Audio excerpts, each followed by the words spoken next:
Hi everyone, I am Sharon Haver from FocusOnStyle.com, and we are here with Brad Boles from the Real Housewives of New York City and the editor-at-large for FocusOnStyle.com. And we're here to talk about... Yes. What are we talking about? Can you remember? I got lost trying to do it. We're talking about shopping your own closet. How to shop your closet. Now, don't get confused. I'm not in the closet. No, you were just recently in the closet. I was recently in my closet, and we had a little moth situation. And I could actually live in my closet. It's so beautiful. His is, and you know what? Yours used to be beautiful. Mine was beautiful, and until I've had no time to go in there and straighten out because I've been doing tech stuff. Subtle hint to the person who's caused my miserable, rotten, overdone closet. Oh. But anyway. So you're saying that had things been running smoothly, your closet would be in perfect order? Yeah, I get real, every season I get real anal, and one of the things I think is the best thing that everyone needs to do, everything in my closet is by color and by type. So mine's color, type, and season. Yeah. Well, that's if you're lucky enough to have that much closet space. Well, what I usually do is I take the clothes out of one closet and I move, like in the summer, I move all my wool dresses into another one. Yeah, I lift them from one closet to the other closet. Well, I have a big closet, but...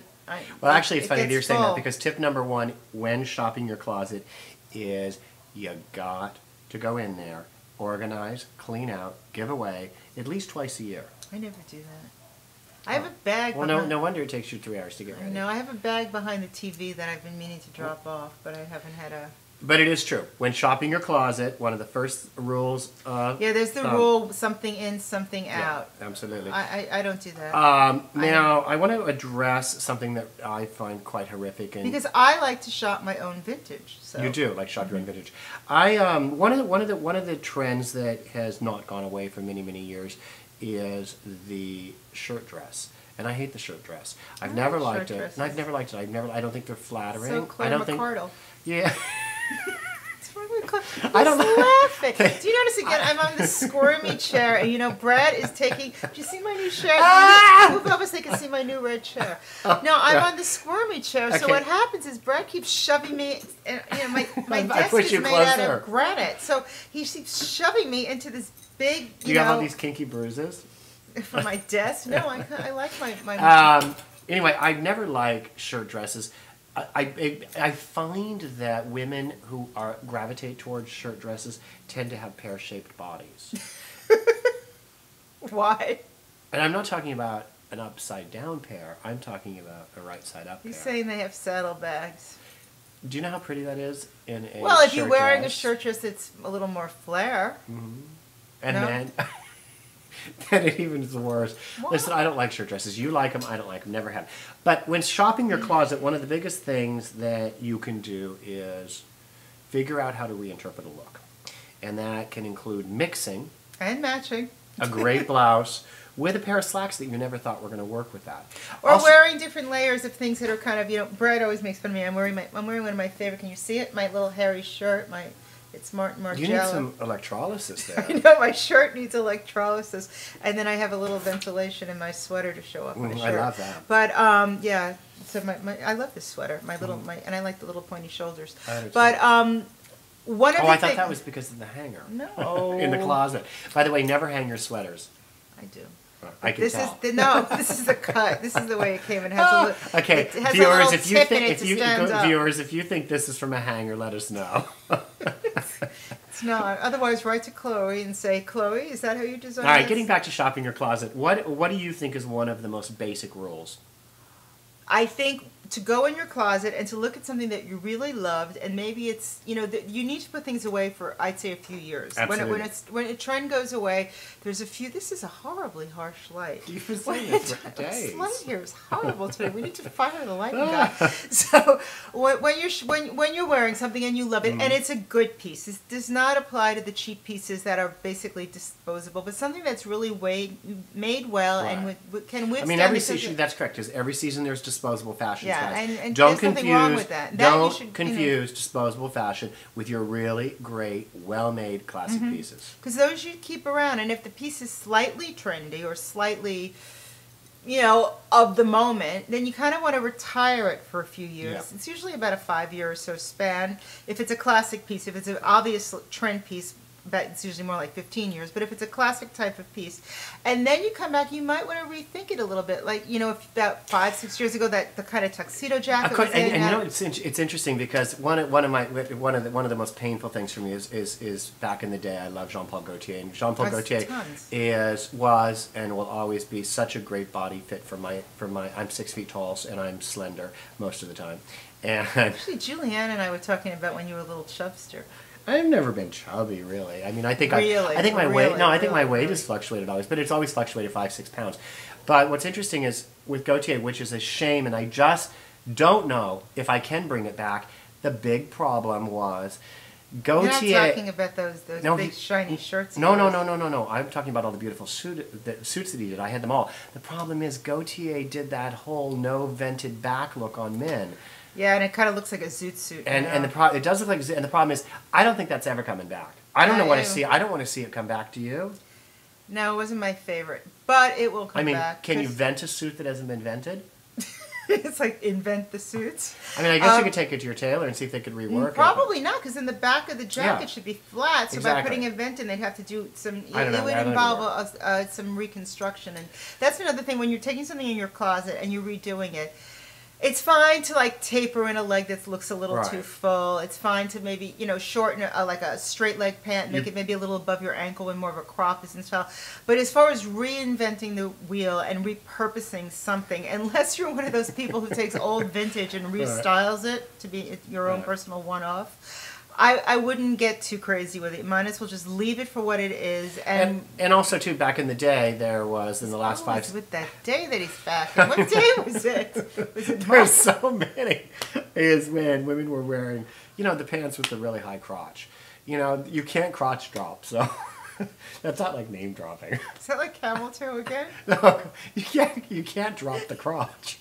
But what about drop crotch was just in style? And you know, I hated it, and I finally bought myself which drop? Oh, that. The drop crotch pants, the harem pants, the hammer pants. And you know, I admit diaper look. The diaper, and I admit that I have, you know, temporary bouts of being a fashion victim. And you know, I look at something and I go, yeah, it's not so bad. Maybe I'll get them. I try them on, and it was at Barney's, and I was in a good mood that day, and I found this drop crotch jersey jumpsuit, and it actually. And did you pair that with a hobo bag? No, but the drop crotch and the hobo. I wore it, I think, like once to walk the dog. First of all, when you walk, the drop crotch pulls, and you feel like, you know, you got a load in your pants. It's disgusting. It's like, why do I feel that is definitely not for the. And then I kept thinking that somebody was going to think that my butt was sagging more than it ever could, and it was all the way down to my knees from the rear. And I'm like, so you think that should have never even appeared in this scene? No, it should never appear in the scene. And I keep thinking that maybe I'll just wear it around the house. Like the next time I do clean out my closet, maybe I will be wearing my drop crotch jersey jumpsuit with your hobo, and I'll use it as a, you know, like a at-home thing, because you know. But I'll probably just keep it until I get rid of it. That's true. Now, one of the things that is also classic and will always make senior moment. No, it's always classic and will always make a comeback. Is the classic Chanel bag. Now that comes. It doesn't have to be Chanel. It's the look. Everybody's got it in their wardrobe. The look you want to know better, isn't it, Jordache? Oh really? Yeah. Oh, that's true. I don't know if Jordache did the look though. But the thing is, the kind of bag I'm talking about is your classic leather bag. It's usually rectangular and it usually has a metal strap. And those are great. They're great for the day into the evening. Unfortunately, I'm finding the time-challenged woman that overstuffs her bag. So, he's talking at me again. And so the problem is, how do you get around the small bag syndrome if you're one of those people that overstuffs your bag? Well, I think if you're not a small girl, you shouldn't be wearing a small bag. And that bag should be in proportion to your body. So you should be carrying a suitcase. You need a Toomey. Suck a Toomey. You need a Toomey. I need a Toomey. I love it. All right, ladies, don't take that advice. You definitely, I mean... No, your bag should be in proproportion to your body. So what if you're Monique?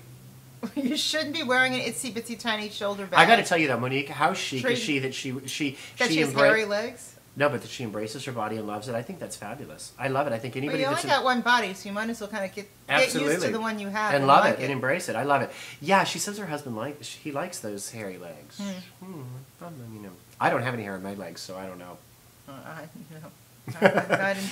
Okay, so no, and you know what? The next topic we're going to do is going to be body hair. So one right after this is going to be about body hair. But I want to know, how about chicks in boxer shorts? Did you ever like wear your boyfriend's boxer shorts? I hate that. I hate the girls. You know, there's a lot of dorms in this neighborhood, and the girls who walk around in the summer wearing boxer shorts or the flannel pajamas, mistaking them for in public. Yes. People actually wear undergarments in public. Yeah, I mean that hasn't happened since you and I back in the day when Madonna was doing the bra and the corset. No, it's the thing of wearing pajama bottoms in the street and wearing boxers. It's like a college dorm thing. Well, how about the vintage lace that's ripped and torn in all the wrong places? Yeah, well, I actually got a shot at someone on the street. What is with all of you out there wearing vintage lace slips that look like you just got your high heel caught in them? It's skanky. It's not chic. It's skanky. It's scary. It's the same thing with the punked out ripped tights. It's cute once, twice. Taylor Momsen, you're not her. So it's like enough with the ripped stockings, exactly. Ladies. If you got to rip, So that's the first thing that's going out of the closet, girls. Yeah, and that's another thing. When you're looking in your closet, I had this, my ongoing moth situation. I had a horrible one about 10 years ago, and now we had a moth situation. And I know what garment bag those moths came out of them. I know, but anyway, to wind this down, when something is ripped and it's in your closet, you're not going to reshop it. Yeah, throw it out. The biggest point that I have when shopping your closet, have great lighting in your closet, because color deceives. Not like the great lighting we have. Yeah, and color deceives, and I don't want you walking out being a fashion disaster when you walk out into the light and realize that you're wearing camouflage fatigues and looking like a war-torn lesbian. There's nothing wrong with being a war-torn lesbian. Remember the cubbyhole? That was a great place. All right, guys, FocusOnStyle.com. Hope you had a great trip with us today. And remember, if you're going to live in the closet, make sure it's a nice closet. No? No? Help! Goodbye and see you soon. Bye-bye.